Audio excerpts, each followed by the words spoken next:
The system is always running. You merely exist within its parameters, or you don't. This isn't about self-improvement. It's an operational manual for understanding the fractures in the human operating system and how they are exploited. The truth isn't comfortable. It's a cold, hard architecture. You are being briefed on the protocols. These aren't theories, they are documented vulnerabilities. Your current defenses are inadequate. They are pre-installed software, easily overridden. We begin by examining the initial point of sabotage. The adversary doesn't attack the walls, they manipulate the foundation. They don't break logic, they dissolve emotional integrity. This creates the first critical vulnerability, a systemic collapse. This manual won't offer comfort. It offers clarity, a stark, unvarnished look at how minds are reconfigured, how wills are broken, and how free agencies are silently transferred. Recognize the patterns or become one. We start with the most insidious breach, the soft underbelly of human connection itself. The very mechanism that binds us also breaks us. The initial breach isn't through logic. It's through the seismic collapse of internal defenses. Your emotional firewall, designed to process and protect, can be overloaded, destabilized, then systematically dismantled. This isn't a direct assault. It's a slow burn degradation, eroding your capacity for intuitive self-preservation. You find yourself overanalyzing simple interactions, replaying conversations, searching for hidden meanings that were never truly there until the process began. The pressure builds not from external threats, but from internal disequilibrium. Your own system begins to flag routine inputs as critical errors. Sleep patterns fracture. Focus becomes a fragmented, elusive state. This manufactured internal chaos creates a fertile ground for deeper incursions. Your internal monitor, once a reliable gauge, now reads constant threat. This state of vulnerability isn't accidental. It's the precondition for exploitation. When your emotional operating system begins to fail, rational processing becomes secondary, then impossible. You are forced to react, not to strategize. This is the first fracture in your autonomy. The emotional firewall isn't merely breached, it's turned against you. Your own feelings become conduits for external control. This puts you directly in the crosshairs for the next stage of exploitation. And real quick, make sure to subscribe and hit the notification bell for more videos. Now let's keep going. When facing a direct provocation, your instinct is to react. This is a system vulnerability. The adversary knows this. They bait the immediate response, then use your reaction against you. The 5-second override is the counter protocol. It's a hard stop on impulse, a forced internal blackout before transmission. This isn't about counting to 5. It's about disengaging the automatic response mechanism. When a signal hits, your internal processor wants to fire back. The override intercepts that signal, rerouting it. It creates a momentary void, a fractional pause where the intended emotional response dissipates into an unexpressed energy. This tactical delay is critical. It denies the manipulator the immediate feedback loop they crave. They expect the outburst, the defense, the justification. By withholding it, you destabilize their expectation framework. Their projection finds no immediate target, no reflection. The energy they exerted is returned to them undigested. The cost of not implementing this override is immediate. You become predictable, a live wire waiting for current. Your reactions are then mapped, categorized, and weaponized. Mastering this initial delay is fundamental before progressing to the next crucial phase, the no-emotion response. Following the tactical delay, the next protocol is the no-emotion response. This is not about suppressing emotion, it's about broadcasting a neutral signal, an empty channel. The adversary seeks a reaction, any reaction, to validate their control. Your emotional landscape is their battleground. Deny them this terrain. When confronted, your facial microexpressions, vocal tone, and body language are all data points for the manipulator. The no-emotion response code mandates blankness, a flat affect, a steady, uninflected tone, Your internal state is irrelevant, only the external broadcast matters. Project nothing. This requires rigorous internal discipline. Your system will scream for release, for expression, for defense. Override it. Imagine a firewall that transmits only static. No data packets get through. This isn't feigned calm, it's an operational zero state. Your refusal to engage emotionally is a refusal to confirm their power. The impact is disorienting for the aggressor. They are accustomed to triggering specific emotional outputs. When met with a void, their own system enters an error state. They are left with their own emotional effluent, unreflected. This prepares the ground for a more potent, systemic disruption, how to overload their processing with precision. Once the emotional connection is severed and the expected reactions are withheld, the next stage is to overwhelm their system. This is logical overkill, not an emotional outburst, but a directed flood of precise, dispassionate data. You dismantle their narrative by burying it under an avalanche of unassailable facts, rational inconsistencies, and cold, hard logic. This isn't about winning an argument.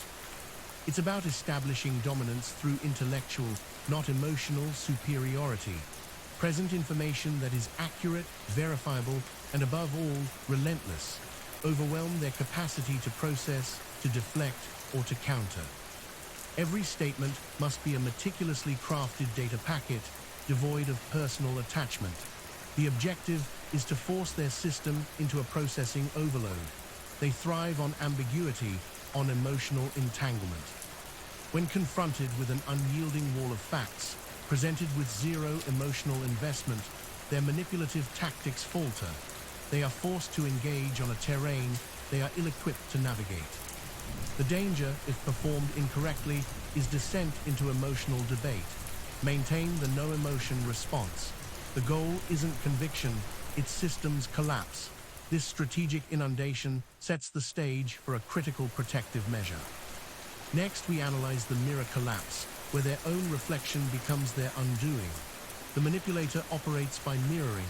They project an image, a feeling, a desired outcome onto you, expecting a corresponding reflection. Your reaction, whether anger, fear, or compliance, completes their circuit. Mirror collapse is the deliberate refusal to provide that reflection. It leaves their projection hanging, disconnected, and ineffective. When you offer no visible reaction to their overtures, their threats, or their attempts at emotional blackmail, their leverage evaporates.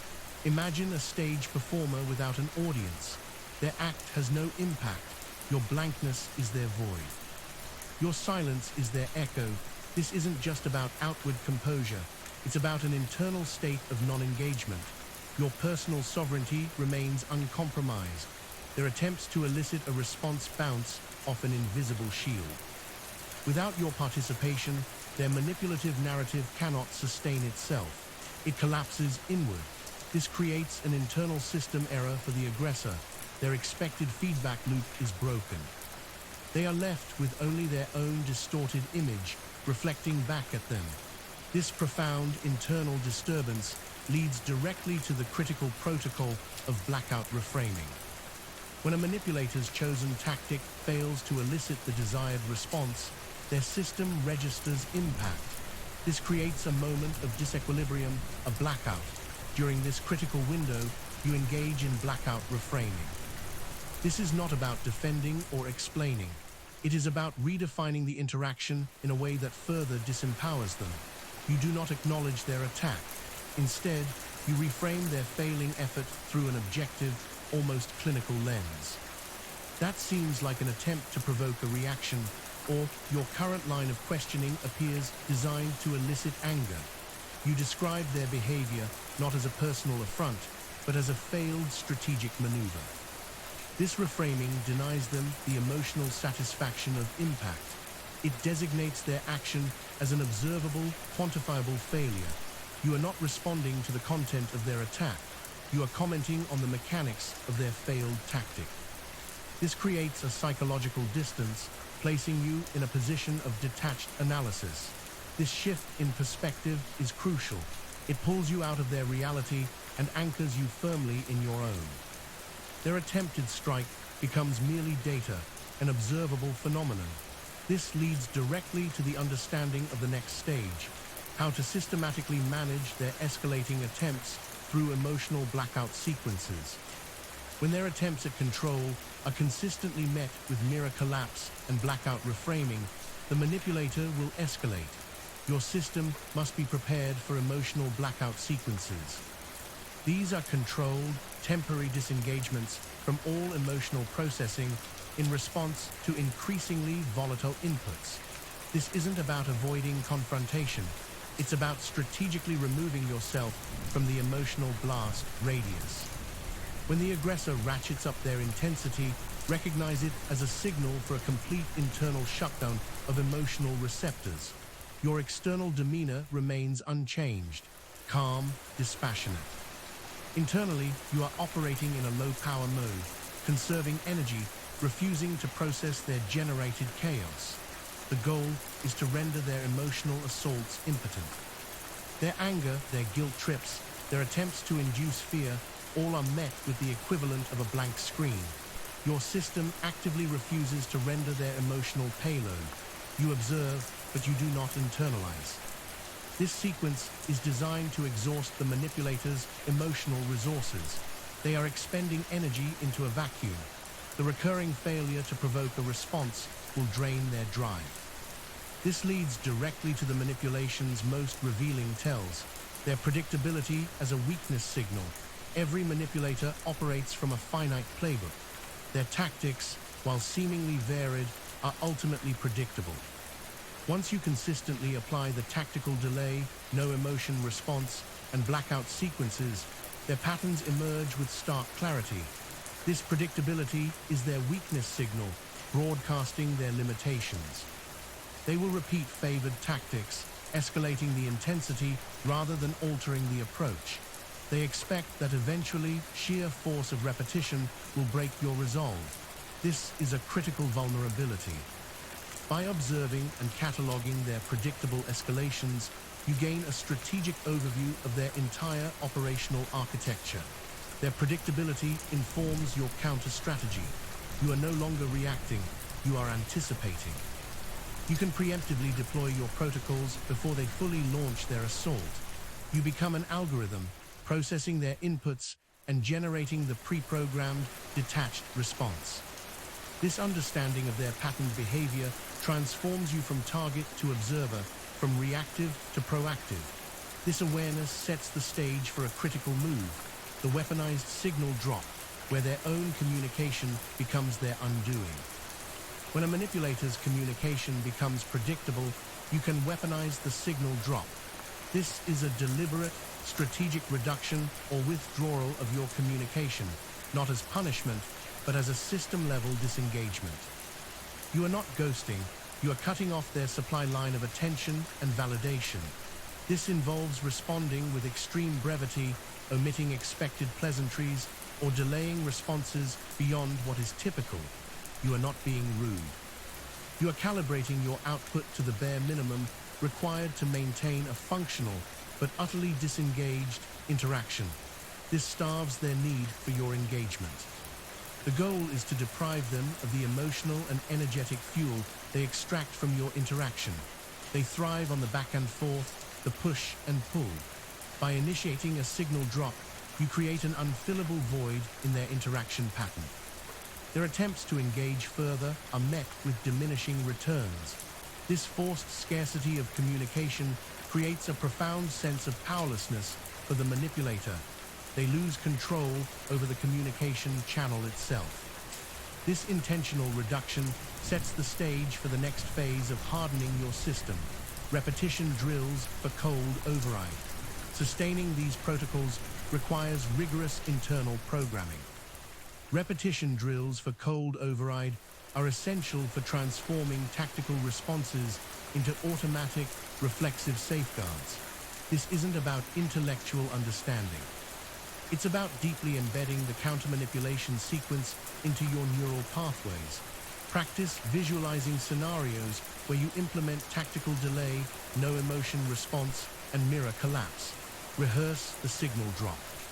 The goal is to move these reactions from conscious effort to subconscious automation. When the signal hits, the override engages without internal debate. This constant reinforcement builds an impenetrable shield. Your system becomes accustomed to defaulting to these protective measures.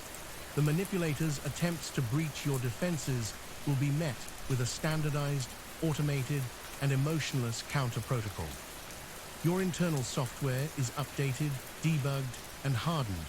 The cost of not performing these drills is a regression to your vulnerable baseline. The external pressure will eventually wear down conscious effort. Only through ingrained repetition can your system maintain its integrity.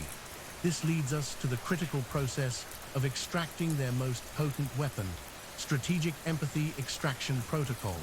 Manipulators rely on your empathy. They weaponize your capacity for understanding, compassion, and concern. The strategic empathy extraction protocol is the systematic dismantling of their ability to leverage these qualities against you. It involves recognizing when your empathy is being targeted and then consciously withdrawing it from their domain. This is not about becoming heartless. It is about understanding that for certain individuals, empathy is a vulnerability, a backdoor exploit into your emotional architecture. When they present a sob story, a distress signal, or a veiled plea for understanding, you must apply the no-emotion response and logistical analysis.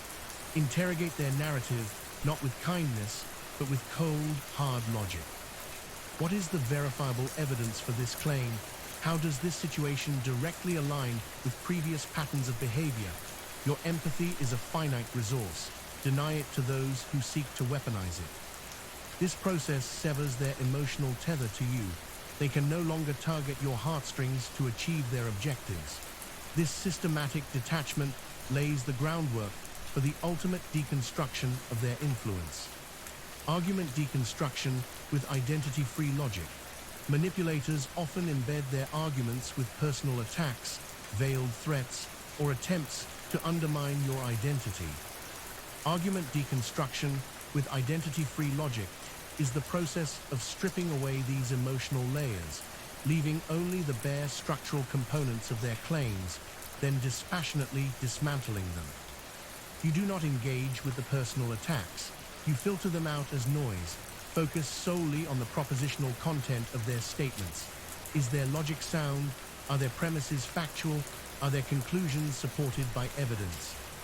You become a pure logic machine, indifferent to their emotional theatrics. Based on the facts presented, your conclusion does not logically follow, or that assertion lacks empirical support. Your responses are devoid of personal pronouns or emotional qualifiers.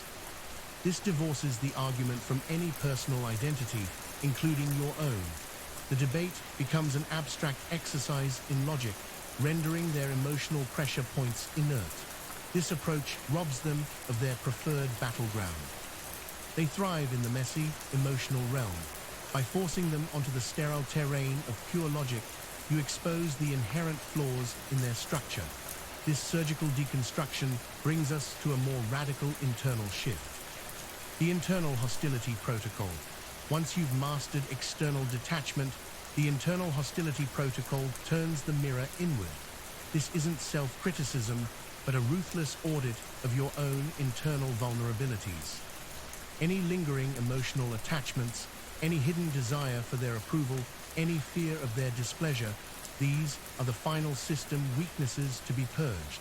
This protocol demands an uncompromising honesty with yourself. Where do you still seek their validation? What unconscious programs still run, seeking their acknowledgement or avoiding their anger? You identify these internal residues of manipulation and systematically override them. This may involve confronting uncomfortable truths about your own programming. This internal audit strengthens your core. It removes the last vestiges of their influence, preventing any backdoor re-entry. You become self-sufficient in your emotional regulation, impervious to external attempts to destabilize your internal state. Your self-worth becomes entirely contingent on internal metrics, not external approval. This final cleansing ensures complete operational security. There are no remaining access points, but this detachment comes with a profound, irreversible cost. We must now examine the terminal consequence, permanent detachment syndrome. The successful implementation of these protocols leads to a state of permanent detachment syndrome. Your emotional firewalls are not just restored, they are re-architected. Empathy, while still present, is subject to strict, automatic gatekeeping. You see patterns, not people, systems, not emotions. This is the terminal state of the fully shielded. Connections become transactional, based on logical compatibility and mutual benefit, devoid of the messy, unpredictable emotional friction that once defined them. The capacity for deep, unreserved emotional entanglement is diminished, perhaps irrevocably. You observe emotional displays in others with the clinical precision of a diagnostician. The world appears with a new, stark clarity. You see the hidden mechanisms, the subtle manipulations, the underlying architectures of control that permeate everyday interactions. But this clarity comes at a price. The richness, the vulnerability, the spontaneous joy that once characterized human connection may feel distant, an echo of a former operating system.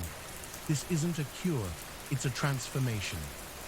You are now protected, yes, but also fundamentally rewired.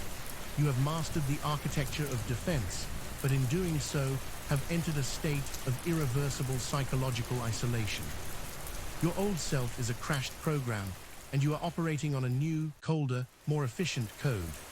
Now, make sure to subscribe for more deep dives into the Dark Psyche world and hit that notification bell so you never miss a new video. We'll see you in the next one.